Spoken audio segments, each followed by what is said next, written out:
The world of Elden Ring is filled with many iconic symbols and items, each loaded with their own history, meaning, and purpose.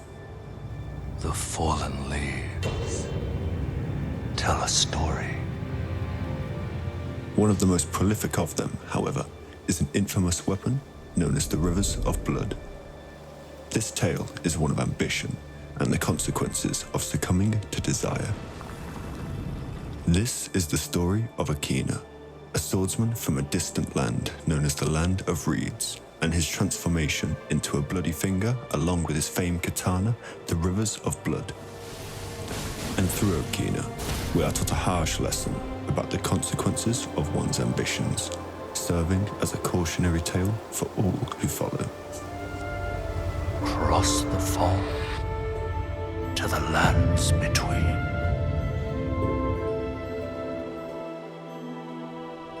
Elden Ring, a role-playing game known not just for its predicament-inducing nature, but also for its rich mythology and lore towards all that it holds. Okina is one such symbol, specifically the weapons he wields, a short wakizashi in one hand and the Rivers of Blood in the other.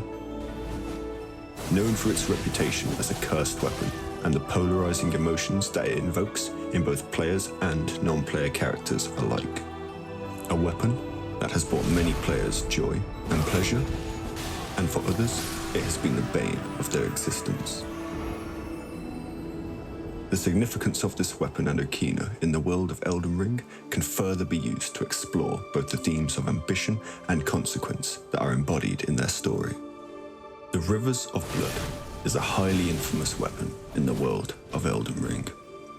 Its reputation precedes itself, and many players will recall the first time they encountered it, high up on the mountaintop of the giants, invoking both fear and awe in those who encountered it. The weapon stands as a symbol of the great Okina and his relentless pursuit for mastery of the sword, and as a result, its legacy in this world will continue to live on. Okina was a legendary swordsman from the Land of Reeds who desired nothing more than to achieve mastery of the sword, as shown in his armor sets, and his drive to engage in combat with great warriors. Perhaps this is also the reason as to why he left his homeland, as Okina was a great swordsman who had many followers due to his skill with a blade, symbolizing his apex status as both a warrior and a killer. The lands between contain many foes worthy of Okina and his blade. His relentless pursuit of this goal eventually led him to cross paths with the demigod Mohg. After what we can only assume was a bloody clash between the two, the result was one which saw Okina ultimately accepting an offer from Mohg, an offer that would allow him to become a demon of a swordsman. This transformation led to the creation of the Rivers of Blood, allowing Okina to dip his katana into the essence of the Formless Mother, an outer god worshipped by Mohg and his followers, subsequently coating his blade in blood and finally becoming the symbol of Okina's restless pursuit for mastery of the sword. Through the story of Okina, he demonstrates the dangers of unbridled ambition and the consequences of succumbing to one's desires. It is never made clear how Okina ended up face to face with Mohg. However, there are two main theories that we can speculate. Prior to this, we know that Okina left his homeland in order to hone his skills as a swordsman and his desire to become a great warrior. At the Radahn boss fight, we see that Okina is an available summon, and that the Radahn festival is a ceremonial event for warriors to attend before being allowed to enter the arena. Nothing to do but wait until the festival begins. But when the stars align, we celebrate. A war festival honoring the last battle and death of General Radahn, the mightiest demigod of the Shattering and bearer of a great rune. And there is no better place for a warrior to hone his skills than in a battle against General Radahn, who was once considered the mightiest of the demigods.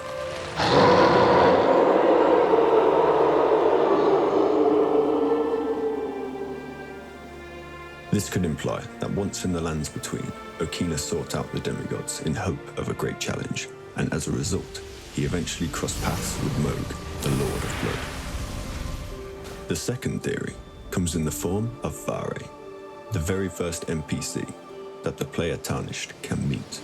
Oh, yes. Tarnished, are we?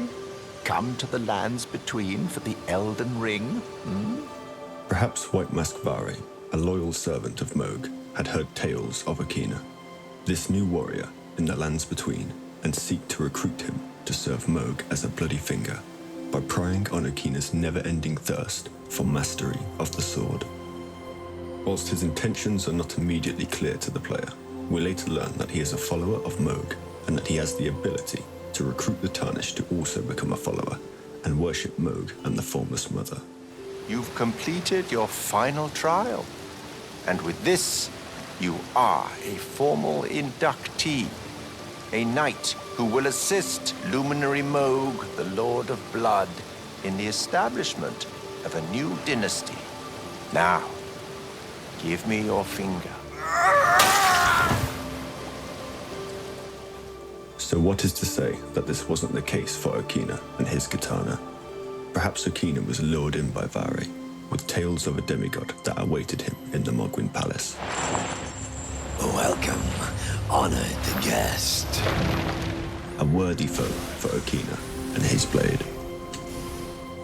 Elden Ring is filled with countless themes and sentiments, and in this tale, it is one filled with ambition, consequence, and perhaps the importance of balance in life. The Rivers of Blood and Okina embody these themes, serving as a cautionary tale for players who may be tempted by their own unbridled ambition.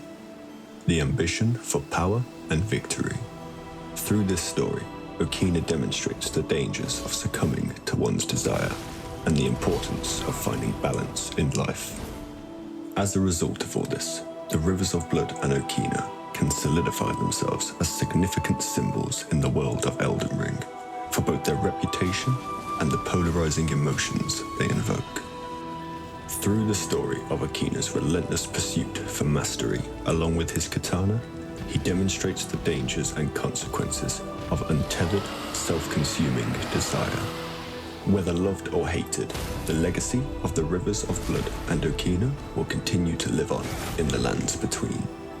Almost everyone will remember their first encounter with Okina, the moment his blade touched their flesh and the rivers of blood stemming forth from his katana. While for the player Tarnished, Bloody Finger Okina was nothing more than a short-lived encounter, we would do well to embrace the realization that everyone, including all the inhabitants of the lands between and beyond, have a life and history as rich and as complex as one's own, a life which they are constantly living. This life was Okina's, and the legacy that he left behind.